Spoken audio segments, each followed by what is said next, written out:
Tahaddus bin ni'mah, saya mengamalkan sholat witir dan menjadikan itu wajib. Jadi bagi saya sholat witir wajib, sholat 5 waktu fardu, tetap 5 waktu yang fardu. Dari mana? Dari kalam Sayyidina Nabi SAW. Apa kata beliau? Autiru walau biraka'ah, berwitirlah meskipun 1 rakaat. Dan Imam Bukhari meriwayatkan dalam Sahih Bukhari dan Muslim, Nabi tidak pernah meninggalkan witir hatta wa huwa ala rakib, ya, ala rikabi, ya, wa huwa yarkab rikab. Jadi ketika Nabi masih di atas kendaraannya, itu beliau juga masih sholat witir. Maka kita membedakan wajib dengan fardu. Wajib di situ sesuai dengan tadi, pengen usul kan? Autiru fa innallaha yuhibbul witra. Berwitirlah, Allah suka dengan orang yang witir. Kalau Allah sudah suka sama kita, kita pengen apa Allah kasih nggak? Ini ibu-ibu kalau sudah disuka sama bapak-bapak, mau apa aja dikasih nggak kalau punya? Dia pengen rumah, kasih.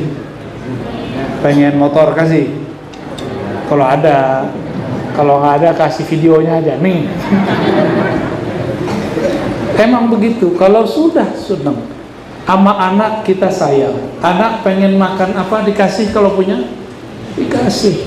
Kalau sudah senang. Kalau Allah sudah sayang sama kita, maka kita mau apa juga dikasih. Itu satu. Itu keberkahan. Dan itu amalan saya ambil dari Syekhuna Ali Mustafa Yaqub. Jadi itu amalan beliau yang diijazahkan kepada kami untuk memperkuat hafalan. Tapi dalam perkembangannya saya mendapatkan rahasia-rahasia lain.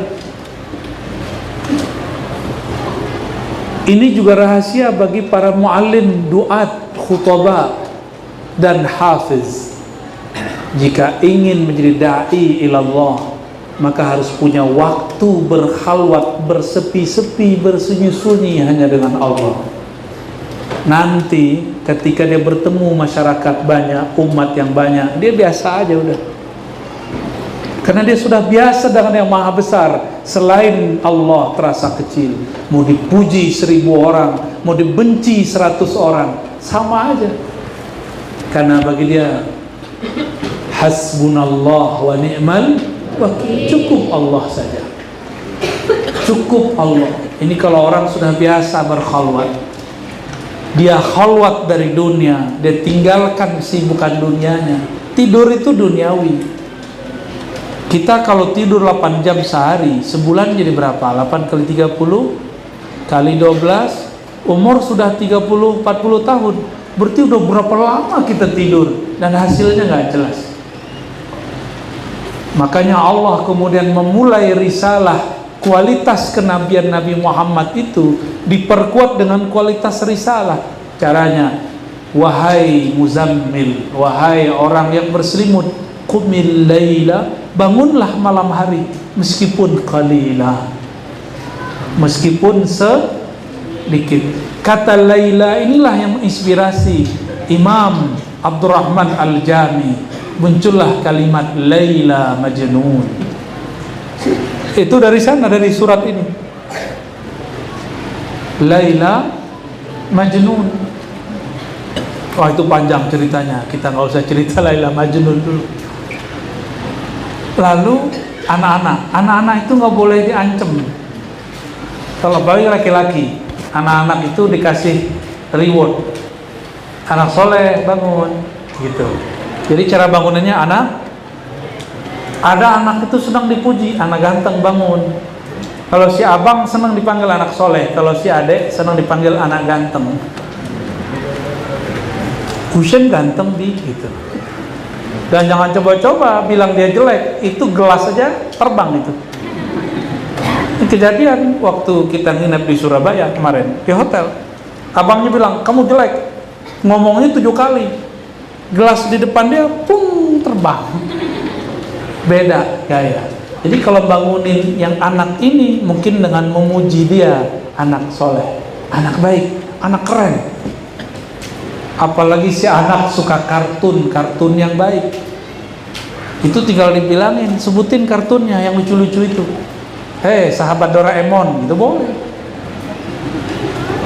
Doraemon udah bangun tuh. Doraemon ini gak pada tidur.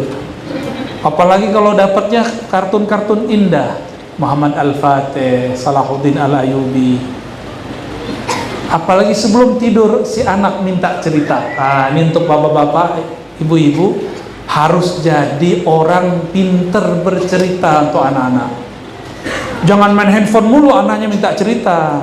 Taruh handphonenya kalau anaknya minta cerita.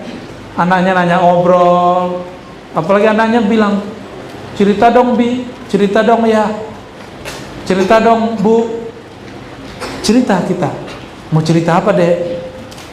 Tanya dia mau cerita apa. Atau kita mengajukan, mau dengar cerita Nabi nggak? Mau dengar cerita ini nggak?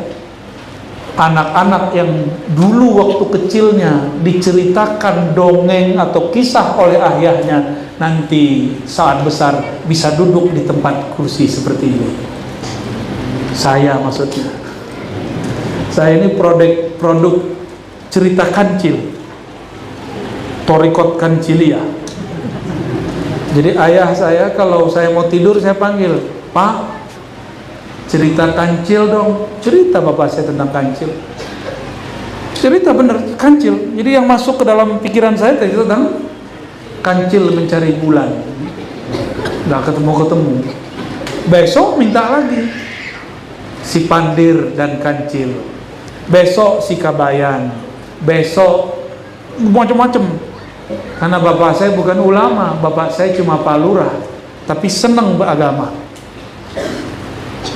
Cerita Nabi apa? Tapi kan kita sudah keseringan dengar cerita Nabi. Pengennya unik-unik, yang bisa berubah-ubah, bisa terbang-terbang. Anak kecil kan suka begitu.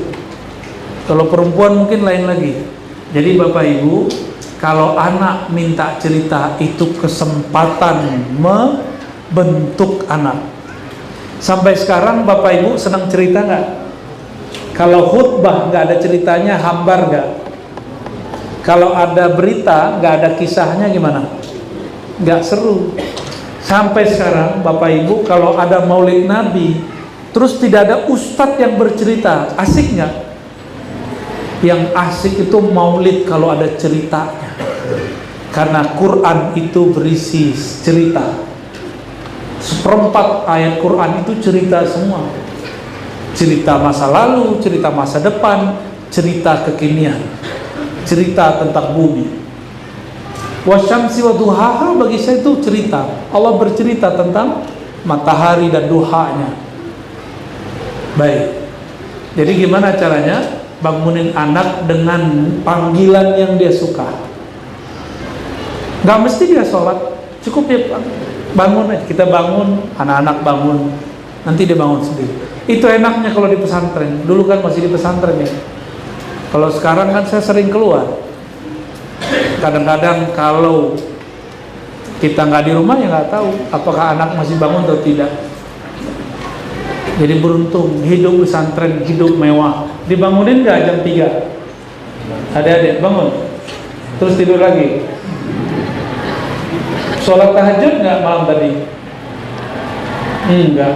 Gimana kalian mau perang sama Yahudi? Kan? Mau perang sama Dajjal, diajak bangun aja nggak mau. Nanti ada masa Dajjal keluar 40 hari 40 malam, nggak bisa tidur kita, nggak bisa tidur. Latih-latihlah kurangin tidur dari sekarang. Maka saya tidak pernah mengeluh karena kurang tidur. Saya mengeluh kalau orang kurang semangat. Ya, kira-kira gitu. Dapat ditangkap poinnya. Hidupkan satu sir, yaitu witir, zikir. Lalu kalau mau bangunin anak, panggil dengan nama yang indah, nama yang dia suka. Tapi biasanya ibu-ibu itu suka godain anak. Julek kamu, begituin ya. Dasar pemalas. Itu kan doa, ibu yang ngomong, diaminin malaikat, jadi pemalas beneran. Dasar anak durhaka, benar jadi durhaka ntar. Jadi kalau anak-anak kita bandel, Jangan didoain jelek, doain, ya Allah, anakku pinter, semoga kalian jadi dokter. Didoain. Kalau dia suka ngoceh, ya kita belum selesai ngomong, dia ngomong lagi, semoga kamu jadi kiai yang karismatik, nak. Saya kutuk kamu jadi ulama, kan bagus tuh. Jangan kutuk-kutuk jadi kodok kamu, apalagi dikutuk menjadi malin kundang. Itu cerita. Saya nggak tahu, saya nggak yakin ada ibu begitu ya. Aku kutuk kamu jadi batu. Percaya nggak ada ibu begitu? Saya nggak percaya. Ibu yang begitu pasti ibunya berhati batu. Jadi saya orang Sumatera Barat, saya nggak percaya dengan cerita ibu doain anaknya jadi batu. Saya nggak percaya. Mungkin nggak ada doa, dia jadi batu aja sendiri. Kalau ibu nggak mungkin doa.